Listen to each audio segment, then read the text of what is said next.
Alright, so I'm running this Lightvell deck, Flamvell and Lightvell, Lightsworns.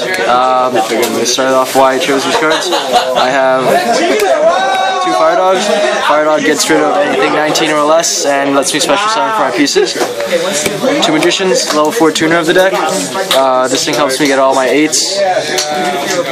2 Origins, first turn lets me special summon when there's 3 less in the grave, and it helps me get to my 6s, and also it's part of the Red Nova combo.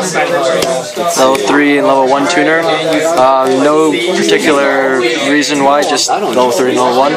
So that's the Flamvell component. Then to mill, we have Triple JD. These are boss cards of the deck for any Lightsworn deck. Willpower, Lila, this is Destruction, Ryko, 2 Lumina, 2 Wolf, 2 Aaron. I run an extra Aaron because in this format you run into Gear Gias, you run a lot of Rykos for Chaos Dragons. Anything set face I can send it back. 2 Jane. Jane helps me get over Ryos and pretty much other 1900 beaters and heroes. We got an Alias, and again we need more targets for JD.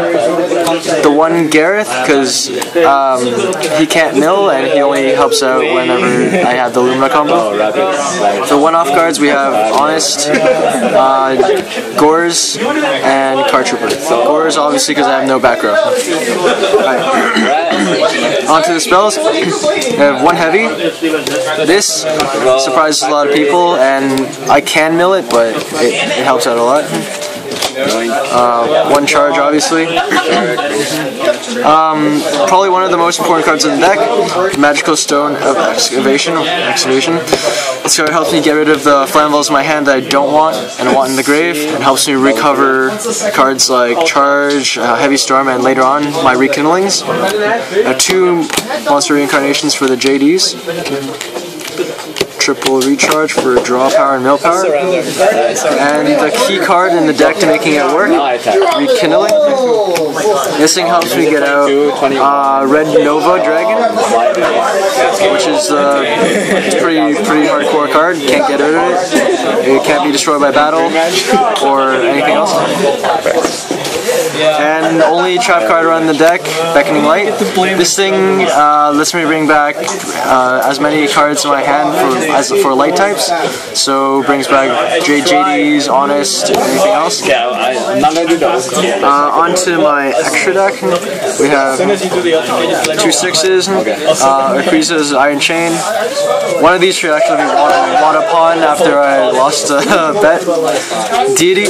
This card is possibly one of my favorite cards in this deck. It's an MVP. It's fire tuner, non-specific fire.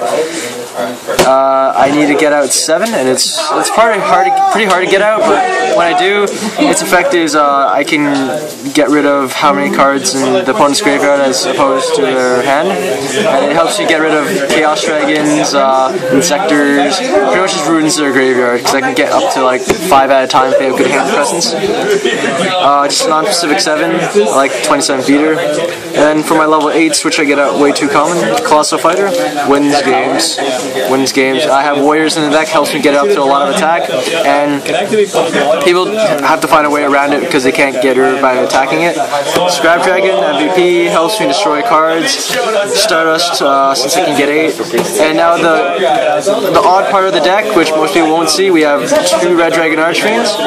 This is only to help me get out the 2 bigger versions, Red Nova Dragon. This is the strongest card in the deck. I clear the field with JD first, and then Rekindling to bring him out. He wins games. He goes up to 6,000 when everything's in the grave, when I got my 4 or 5 tuners, and nothing really around him other than Compulse, Deprison, and Chaos Sorcerer, and BLS, of course. Onto the Exceeds, because the deck does exceed a little bit. We got Wind Up Zenmains. When JD pops, he gets to destroy one at the end phase 2 if they somehow have a Trag or something. Maestroke. Mace Stroke, again, self-explanatory. It only deattaches the material, and I have a +1 still on the field. Queen Dragon Jin. People were telling me not to run this card, but I do run an insane amount of Dragon Synchros, and because of how fast this deck can Synchro, this card has become live, and I've found myself bringing back Stardust just for an extra beater. And another card that was questionable was number 16, Shockmaster. Because of most of my Lightsworns that were level 4, as well as Fire Dog, Magician, and the fact I can Rekindling, I found myself with lots of level 4s on the field, and I tried this, brought it out once today in the tourney, and helped me win the game. Oh, and Gorge Toga. Alright, on to side deck.